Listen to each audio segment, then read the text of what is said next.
Good evening and welcome to The Frame, an initiative of Access Framingham. My name is Brendan Fitzpatrick. We begin tonight with matters related to zoning that were addressed over the past few days by the city government as updates on a proposed multi-use apartment building downtown were provided to the Framingham Planning Board last Thursday, March 7th. The property is located on Howard Street next to the Armenian Church of the Holy Translators and near the MBTA commuter rail station. It was purchased for $2.8 million by One Howard LLC, a corporation under the umbrella of the Boston-based City Realty Group, according to a report from the Worcester Business Journal last year. The pitch includes more than 130 units over 6 floors, along with a stacking parking garage with over 100 spots. One Howard's presentation on Thursday addressed questions and comments raised over the past several weeks by local stakeholders. 4 units and 26 bedrooms have been removed from the scope of work since their prior meeting with the planning board earlier this winter, while additional car-sharing parking spots and wider parking aisles in the stacked garage were also included. The group added that their work on researching the facility's stormwater management would continue, as the project would feature an underground infiltration system. Still, Planning Board Clerk Thomas Bowie said he's worried about the project as a whole due to potential problems with the infiltration system, as Farm Pond is located right next to the land in question. He's concerned that in the event of a severe weather event in the area, which is at the neighborhood's low point, the system would not be able to drain water properly, making the land infeasible to build on in the first place. I have other concerns about the project aside from this issue, but this issue alone is driving to me whether this is a buildable lot or not. And I'm going to need some convincing to make a yes vote on this. Other potential obstacles like traffic, street parking, and changes to demographics were brought up by members of the public and the planning board.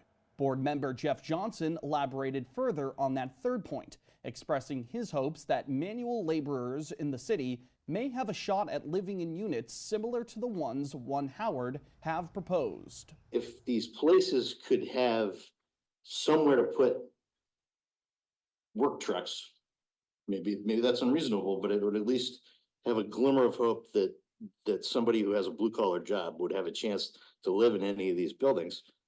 I mean, overall, I'm not too concerned about 100 units here and 100 units there if it works. But it should work for Framingham, and it should, if it's in the South Side, I feel like it should work for the South Side. The stormwater question is a major sticking point for the planning board, as they want to ensure that it's possible to build on the land safely and without impacting neighboring properties before getting into other details. One Howard vowed to continue their research on the matter leading up to the board's April 18th meeting. That same night, Mayor Charlie Sisitsky joined the City Council for a conversation regarding local zoning and the MBTA Communities Act. Sisitsky expressed his worries regarding the current zoning process, adding that his administration will be working alongside the Planning Board on those matters as opposed to the Council's Planning and Zoning Subcommittee. But Christine Long, City Councilor for District 1 and chair of that subcommittee, noted that both the City Council and Planning Board work together to finalize any plans. They're a subcommittee of our legislative body, the City Council, and they're meant to advise the City Council on planning and zoning. And I think that's a proper role for them. I don't think that they should be the ones to take on the whole issue of planning and zoning from the beginning. I think it should be in the planning board and administration. We have to be involved in this because we're elected to our constituents, whereas the planning board is appointed by the mayor and the administration. So it's 2 different directions, and it could be 2 different outcomes. The mayor explained that the administration will be reviewing plans like the redevelopment of Waverly Street and Shoppers World, as well as the city's compliance with the MBTA's regulations regarding multifamily zoning. Framingham is currently in line with the MBTA Communities Act, which requires that all municipalities served by the T need to have at least 1 zoning district with multifamily housing permitted as of right, along with other mandates. But city officials have noted that the city could fall out of compliance at the turn of the new year. City Council Chair Phil Ottaviani of District 6 said he's worried that Framingham could be in, quote, big trouble, end quote, if Governor Maura Healey and other state legislators raise the minimum number of affordable housing units in a community up from 10%. District 3's Adam Steiner added that if that threshold is raised, potential infrastructure problems could become evident locally. The 10% number can be changed in a heartbeat in Boston at the State House. And if they change it, all bets are off in Framingham. And then anything can happen. If what we need is affordable housing, we need structures in place before we just create more projects that are going to have apartments that are out of reach. Director of Planning and Community Development for Framingham, Sarkis Sarkeesian, reiterated that he doesn't want residents to be, quote, stressed, end quote, about any requirements through the MBTA law, as he ensured that the City Council would be updated alongside the Mayor's administration on any zoning developments. A joint session between the City Council's Finance Subcommittee and School Committee was held on Tuesday, as the school budget for the 2025 fiscal year is in the development stage. It will officially be submitted on April 3rd, but in the meantime, the budget outlined by Executive Director of Finance and Operations for Framingham Public Schools, Lincoln Lynch, shows a figure of about $176.1 million. That's $11.3 million higher than the FY24 school budget, a nearly 7% hike. School committee members noted that $3.4 million have already been reduced from their initial budget, with more cuts on the horizon. School Superintendent Dr. Robert Tremblay said one possibility could be making reductions at the school district's central office, though he reiterated that FPS would continue to advocate for student-facing resources and staff, an effort supported by school committee members in attendance. The ongoing school bus situation in Framingham is another aspect of the FY25 budget that will have to be considered, as the school committee is planning to vote on the matter on Wednesday, March 20th. The city can either stick with their current bus vendor, NRT Bus Incorporated, or they can bring school bus operations in-house by making drivers city employees. The design and construction of the Bruce Freeman Rail Trail within Framingham will benefit from just over $1.5 million in federal funding. U.S. Representative Catherine Clark was able to secure roughly $11 million for 13 projects within her district, including the rail trail. That money was recently approved by President Joe Biden. The grant will help extend the Bruce Freeman Rail Trail into Framingham. Mayor Charlie Sositsky said in a statement, quote, once completed, the Bruce Freeman Rail Trail will link Lowell to Framingham through a 25-mile non-motorized path, positioning the city of Framingham as a hub for modes of public transportation, including Massport Logan Express, the MBTA commuter rail, and the Metro West Regional Transit Authority. All of these efforts will contribute to boosting visitors and increasing economic development overall in the city. We've got more details on the stories you've seen tonight and more across the community on our website, www.theframe.news. From need-to-know updates to information regarding upcoming events and more, you can stay in the loop with us. Be sure to sign up for our email newsletter there as well so that you'll never miss a story from The Frame. And tell your neighbors about the city's latest source for information. Also, if you've got a story idea for us, we'd love to hear about it. Reach out to our tip line by emailing The Frame at accessfram.tv or by calling the number on your screen. It's 508-216-0003. We're going to take a step aside for just a moment, but when we return, as the need for trades jobs continues, we took a trip to Keefe Regional Technical School to hear about the skills that local students are learning there. Stay tuned. We'll be back after this.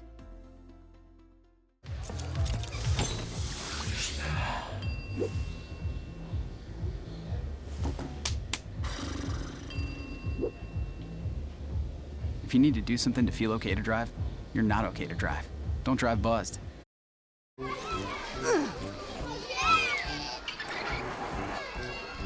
If you love them enough to crawl into a play place to get them to come down, then surely you'll check nhtsa.gov/the right seat to make sure they're in the right car seat. Welcome back in, as it's time now for our weekly focus and a question for you at home. Where would we be without the skilled work of tradesmen and women?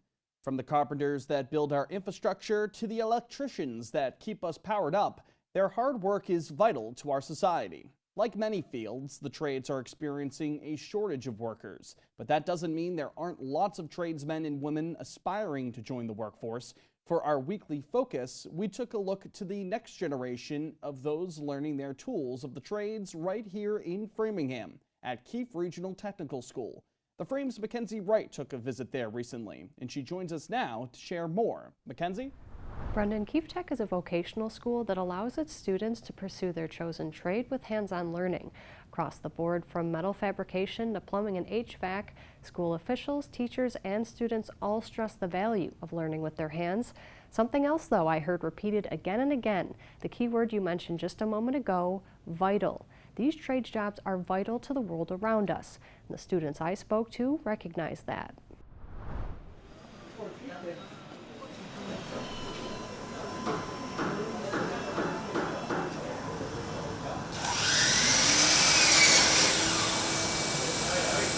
When you have to keep the lights on, the world just has to keep on moving. So they're so vital and important. It can't ever stop, and we just need them to move on as a society. If we didn't have people working in carpentry or electrical or plumbing, we wouldn't have a lot of our infrastructure, and we kind of need that.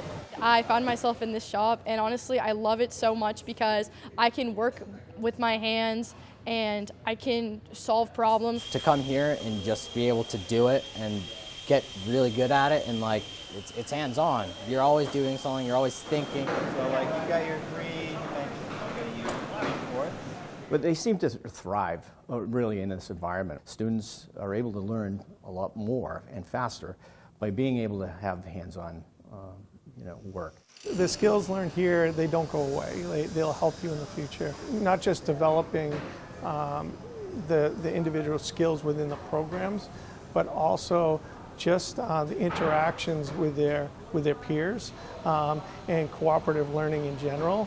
Definitely like the collaborativeness of working with different trades on the projects that we have. We have to learn time management skills, and we have to learn how to get work done with high enough quality so that we can meet our deadlines. You're learning so many valuable life skills that are going to set you apart when you actually go into the workforce, because you know what you're getting yourself into. So once I got here, it was amazing. It was like they had their own family in here, and I was really got attached to that idea because it was unlike any other shops that I went to.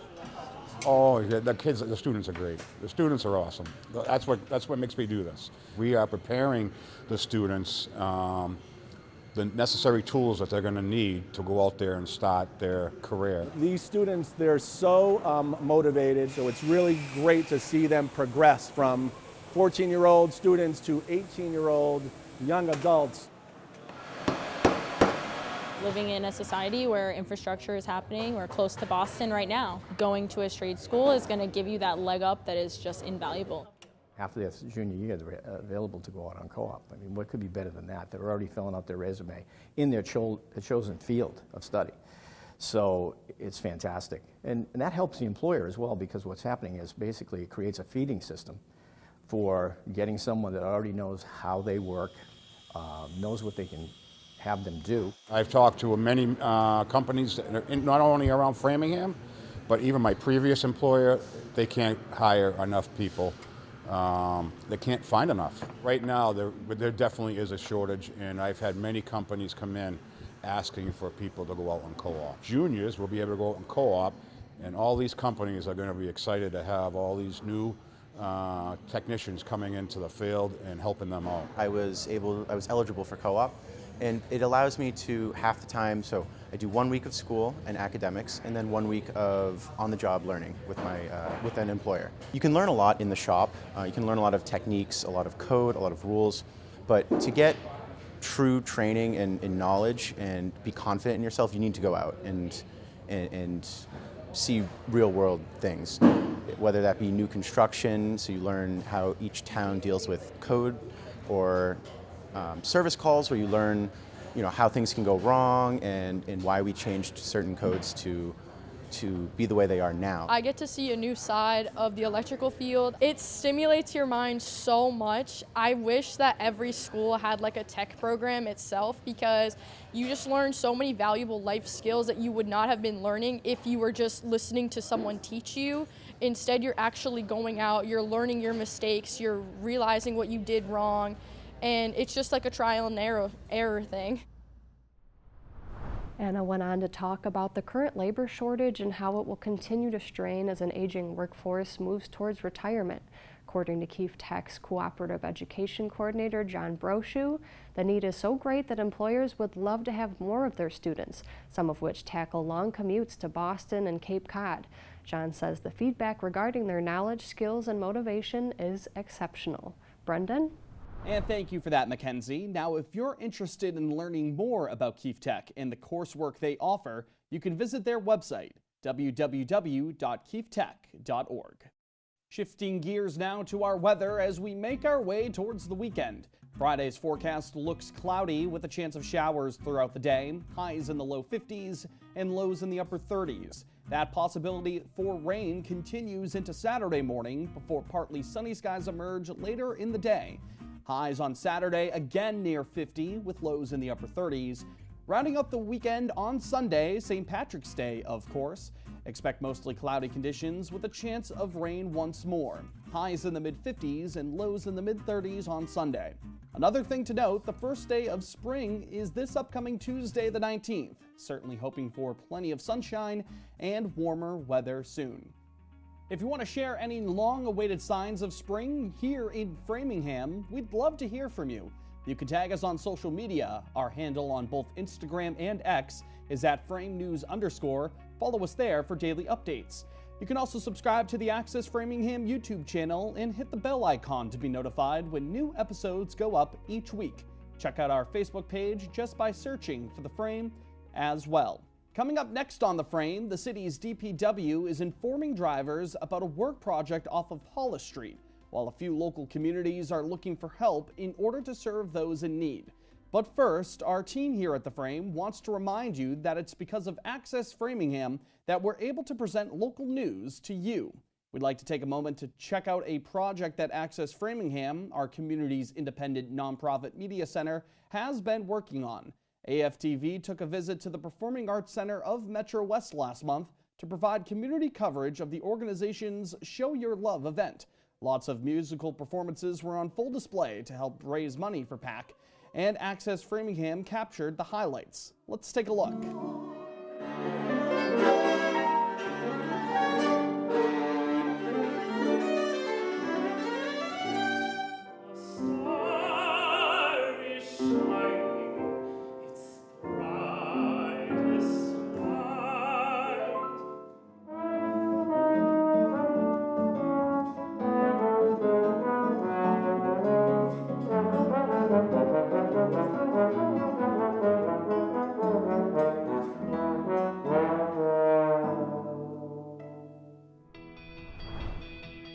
Welcome back. Let's see what else is happening in our community as residents are being advised that work on Nipmuc Road will continue over the next day or two, according to the Framingham Department of Public Works. Contractors started to work to replace the area's drain line on Thursday. Crews will be working from 7 a.m. to 3 p.m. as police officers will be on hand to direct traffic during the project. Drivers are reminded to proceed through the work zone with caution. In other news, the United Way of Tri-County is asking Framingham residents for help as the Pearl Street Cupboard and Cafe is currently facing a shortage they describe as critical. The organization says food pantry samples are short due to an ongoing rise in the number of families looking for help. According to the United Way, they've seen an increase of nearly 86% in the amount of food distributed at their food pantries, which includes one in Marlborough and one in Clinton, compared to last year. Community members are asked to donate food items like pasta, cereal, canned foods and vegetables, shelf-stable milk, and juice bottles, as well as toiletries and diapers. Monetary donations are also being accepted. Visit uwotc.org to learn more. The local branch of the Salvation Army is also looking for volunteers to help their operations in Framingham. Residents are invited to reach out and learn more, as the organization has openings within their advisory committee too. Major Kimberly DeLong of the Framingham Salvation Army recently visited Access Framingham to talk about the work the group does. I think some people think of us as the thrift store or the Red Kettle, but we are actually there all year, and we're serving the community all year, whether it be through the pantry, through just coming in and just needing to know referrals, or through church. The Salvation Army is located along Union Ave in Framingham. Their food pantry is open on weekdays from 9:30 a.m. to 1:30 p.m., while its office and resources for social services are open between 9 and 2. Call 508-875-3341 for more information. And finally this evening, the Friends of the Framingham Library will be hosting their book sale on Saturday. Residents are invited to check out a wide selection of books, music CDs, DVDs, and more offerings for all ages.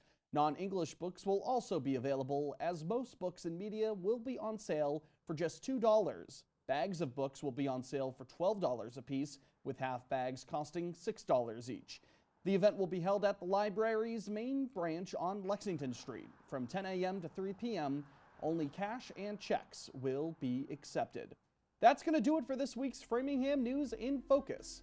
For everyone here at The Frame, we want to thank you for spending time with us tonight. My name is Brendan Fitzpatrick. We'll talk to you next week. Take care.